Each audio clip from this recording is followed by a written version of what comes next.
स्वर्ग का रास्ता। महात्मा बुद्ध के समय की बात है। उन दिनों मृत्यु के पश्चात आत्मा को स्वर्ग में प्रवेश कराने के लिए कुछ विशेष कर्मकांड कराए जाते थे। होता यह था कि एक घड़े में कुछ छोटे छोटे पत्थर डाल दिए जाते थे और पूजा हवन इत्यादि करने के बाद उस पर किसी धातु से चोट की जाती थी। अगर घड़ा फूट जाता और पत्थर निकल जाते तो उसे इस बात का संकेत समझा जाता कि आत्मा अपने पाप से मुक्त हो गई है और उसे स्वर्ग में स्थान मिल गया है। चूँकि घड़ा मिट्टी का होता था, इसलिए इस प्रक्रिया में हमेशा ही घड़ा फूट जाता और आत्मा स्वर्ग को प्राप्त हो जाती। और ऐसा करने के बदले में पंडित खूब दान दक्षिणा लेते। अपने पिता की मृत्यु के बाद एक युवक ने सोचा कि उन्हें आत्मा शुद्धि के लिए महात्मा बुद्ध की मदद ली जाए। वे अवश्य ही आत्मा को स्वर्ग दिलाने का कोई बेहतर और निश्चित रास्ता जानते होंगे।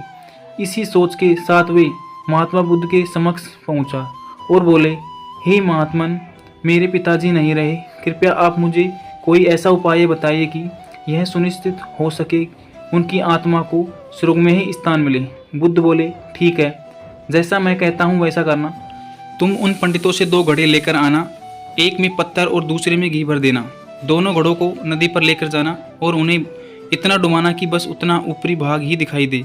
उसके बाद पंडितों ने जो मंत्र तुम्हें सिखाया है उन्हें ज़ोर ज़ोर से बोलना और अंत में धातु से बनी हथौड़े से उन पर नीचे से चोट करना।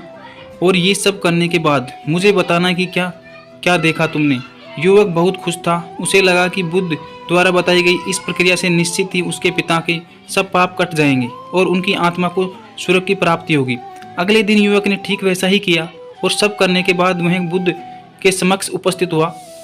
आओ पुत्र, बताओ तुमने क्या देखा, बुद्ध ने पूछा। युवक बोला, मैंने आपके कहे अनुसार पत्थर और घी से भरे घड़े को पानी में डालकर चोट की। जैसे ही मैंने पत्थर वाले घड़े पर प्रहार किया, घड़ा टूट गया और पत्थर पानी में डूब गए। उसके बाद मैंने घी वाले घड़े पर वार किया, वहाँ घड़ा भी तत्काल फूट गया और घी नदी के बहाव की दिशा में बहने लगा।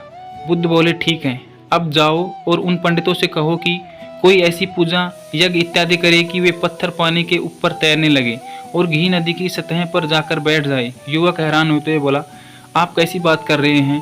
पंडित चाहे कितनी भी पूजा कर लें, पत्थर कभी पानी में नहीं तैर सकता और घी कभी नदी की सतह पर जाकर नहीं बैठ सकता।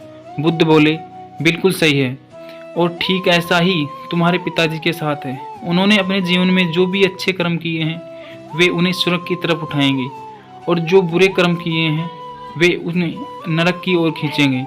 और तुम चाहे जितनी भी पूजा करा लो, कर्मकांड करा लो, तुम उनके कर्म फल को रत्ती भर भी नहीं बदल सकते।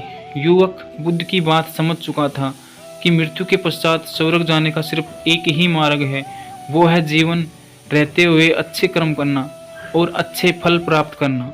वीडियो पर आपकी क्या राय है, कमेंट करके ज़रूर बताइए और हमारे चैनल को सब्सक्राइब करें। धन्यवाद।